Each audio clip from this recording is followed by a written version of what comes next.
les gars, c'est Coco Cap Jump, j'espère que vous allez bien. Moi écoutez, ça va extrêmement bien. Enfin ça pour l'instant. Puisque comme tu l'as vu dans le titre, aujourd'hui on va comparer les Flex One au Fringe Jump. Alors pourquoi je les compare? Tout simplement parce que ce sont deux paires d'étriers phares en ce moment. Et en cette période de Noël, je suis sûr qu'il y en a beaucoup d'entre vous qui les veulent sous le sapin. Et je tiens à vous dire que c'est un avis personnel, que j'ai eu la chance de pouvoir essayer ces deux paires d'étriers puisque ma copine a les Fringe Jump et qu'un ami aux écuries a les Flex One. Donc du coup je pense pouvoir vous en parler puisque j'ai déjà eu les deux au pied. Alors on va comparer ces étriers sur plusieurs points. Premièrement, le confort. Deuxièmement, la tenue de l'étrier au pied. Troisièmement, le poids. Quatrièmement, la sécurité. Cinquièmement, le nettoyage. Sixièmement, le style. Et dernier point, la personnalisation.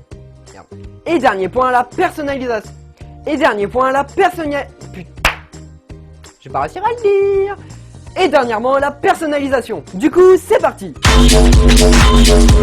Au niveau du confort, là pour moi, il n'y a pas photo. Je préfère 1000 fois les Flex One au Free Jump. Je m'explique. Avec les élastomères des Flex One, tu sens vraiment qu'il y a quelque chose qui se passe. Que ça soit en équilibre ou sur la réception de tes sauts, tu sens vraiment l'amorti. T'as vraiment l'impression que tu t'enfonces dans les étriers. Alors que chez Free Jump, il y en a un, puisque l'étrier a quand même été conçu pour ça. Grâce notamment à l'étrier en monobranche. Donc ça, en fait, ça veut juste dire que l'étrier n'est pas fermé. Mais personnellement, je ne l'ai pas réellement ressenti à cheval. Pour moi, sur ce point-là, c'est vraiment des étriers classiques, puisque j'avais déjà des étriers amortis avec les réflexes de chez Compositi, mais je m'attendais vraiment à ce que Free Jump m'en donne beaucoup plus, et finalement je n'ai pas eu ce ressenti. Et je suis quand même vraiment beaucoup déçu pour ça. Cela dit, les Flex One sont hyper particuliers, puisque comme tu as beaucoup d'amortis, tu n'as plus vraiment la sensation d'avoir un plancher sous tes pieds. C'est assez bizarre comme sensation au départ, mais voilà, soit tu kiffes, soit tu détestes. Je sais que ma mono n'aime pas ces étriers puisqu'elle a besoin de sentir quelque chose de dur sous ses pieds, et ce n'est pas forcément le cas chez Flex One. Alors que chez Free Jump, tu sens bien le plancher, il n'y a pas de souci. Bref, pour moi, il faut que vous essayiez les deux pour vous faire vraiment votre propre avis, parce que quand même cet étrier est quand même hyper répandu, donc dans vos écuries il y a bien au moins une personne qui a une paire de Flex One et une paire de Free Jump. Donc pour moi Flex One remporte cette première manche. Alors pour moi ça dépend. Les Flex One comme les Free Jump ont un très bon grip, mais cela dit on va en reparler après. Chez Flex One, quand tu prends l'ultra grip, c'est limite perturbant. Parce que quand tu lèves volontairement ton pied de tes Free Jump ou de tes Flex One sans ultra grip, ton pied il se lève. Sauf que si tu prends un ultra grip et que tu lèves ton pied, l'étrier vient avec. Bon, j'exagère un petit peu, mais c'est vrai que sur les Flex One, quand tu poses ton pied, tu ne le poses qu'une fois. Après, il ne bouge plus de ta séance. Donc pour moi, c'est encore Flex One qui gagne cette manche. Mais encore une fois, faut les essayer et vous faire votre propre avis. Pour ce qui est du poids, pour moi les deux c'est du kiff-kiff. Les deux sont bien pensés en termes de centre de gravité et de poids. Ni trop lourd, ni trop léger. La jambe reste bien fixe dans les deux cas, puisque moi j'avais un petit problème, c'était les jambes qui faisaient essuie-glace comme ça, tu vois. Mais avec les deux paires, mon pied était vraiment bien calé dedans. Parce que oui, il ne faut pas oublier qu'avoir de bons étriers c'est primordial. Parce que c'est quand même sur les étriers que vous allez avoir tous vos appuis, surtout quand tu sautes. Donc c'est vraiment hyper important de trouver la paire d'étriers qui vous correspond au mieux. Après, il n'y a pas forcément besoin de dépenser des 1000 et des 100, mais il faut vraiment trouver la paire d'étriers qui vous conviendra au mieux. Donc pour moi ce sera un partout. La sécurité c'est quand même un point qui est vachement important. Et là bien sûr c'est Free Jump qui va gagner. Je m'explique. Le côté monobranche de l'étrier sert justement à dégager ton pied le plus vite possible quand tu chutes. Et ça c'est très appréciable et plutôt rassurant. Rassurant que normalement tu ne devrais pas te faire traîner par ton cheval quand tu tombes. Alors que chez Flex One ce sont des étriers normaux, donc il y a quand même des normes de sécurité qu'ils ont respectées, mais ce n'est pas leur priorité. Quand je dis que c'est pas leur priorité, je m'explique, il y a quand même des normes, je veux dire ça, cet espace là il est quand même normé. Donc normalement ton pied n'est pas censé rester coincé, mais on sait que ça arrive. Et normalement avec les Free Jump ça ne peut pas arriver. Et donc Free Jump marque son premier point. Est-ce que chez Flex One on a déjà vu ça?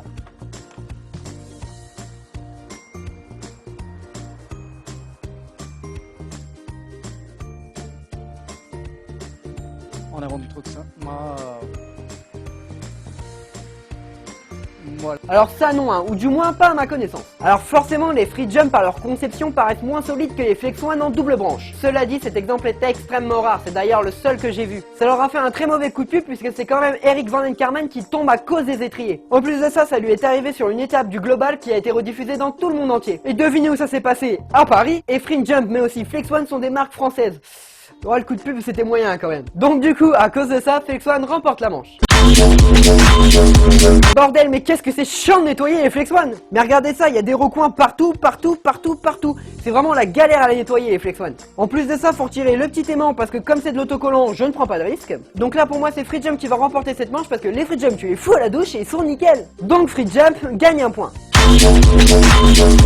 Alors là, j'ai pas envie de vous dire Flex One parce qu'aujourd'hui je la regarde avec les yeux de l'amour. En effet, cette paire là, c'est la mienne. Bon, autant vous dire que j'ai toujours kiffé le style de Free Jump, un peu futuriste, un peu design, un peu moderne. C'est vraiment quelque chose que j'adore chez cette marque. Mais bon, je kiffe aussi les Flex One et pour moi, sur ce point là, les deux s'ovalent. Alors on va dire un partout.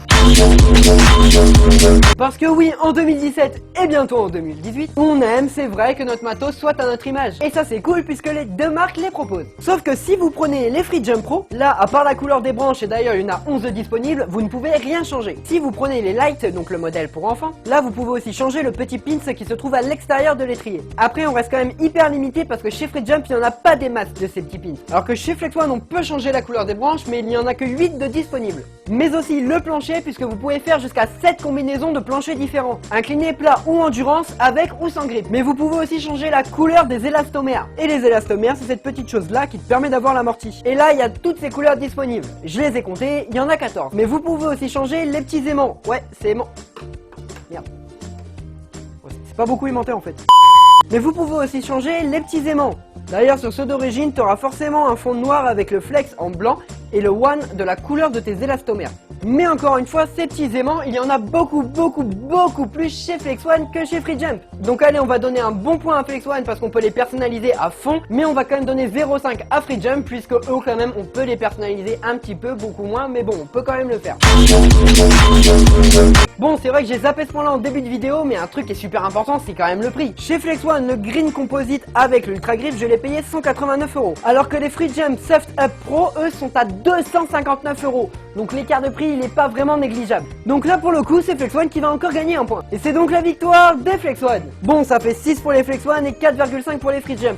C'est pas une grosse raclée non plus. Donc conclusion, ces deux paires d'étriers se valent vraiment à mes yeux. Alors je vous invite à les essayer et à vous faire votre propre avis. C'est ce que j'ai fait, alors faites-le et pensez à venir me le dire en commentaire. Je tiens à préciser que je ne veux pas de clash dans les commentaires Team Free Jump, Team Flex One.